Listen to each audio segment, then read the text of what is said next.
Magandang umaga mga bata. Marunong na ba kayong mag-multiply?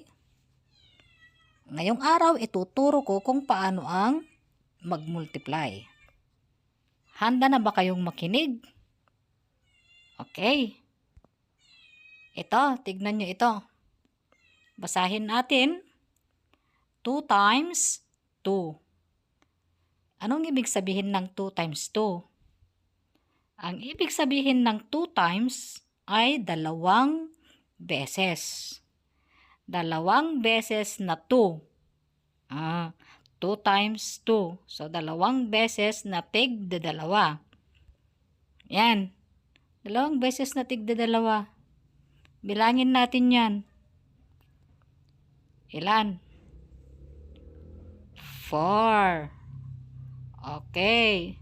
So, 2 times 2 equals 4. May tawag dyan.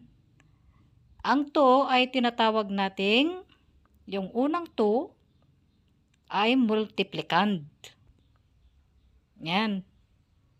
Yung pangalawang 2 naman, yan, ay tinatawag nating multiplier. And then, yan naman yung answer. Kapag nag-multiply ka, ang answer ay tinatawag nating product. Okay, product. Intindihan?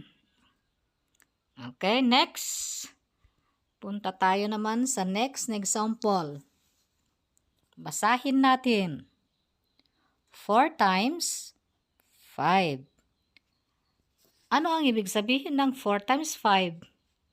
Ang ibig sabihin niyan ay 4 na beses na tig-5. Yan.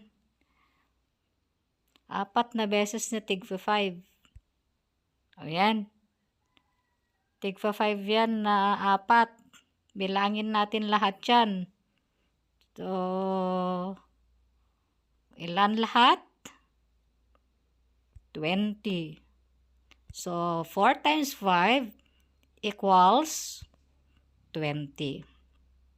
Ang tawag natin dyan sa 4 ay multiplicand.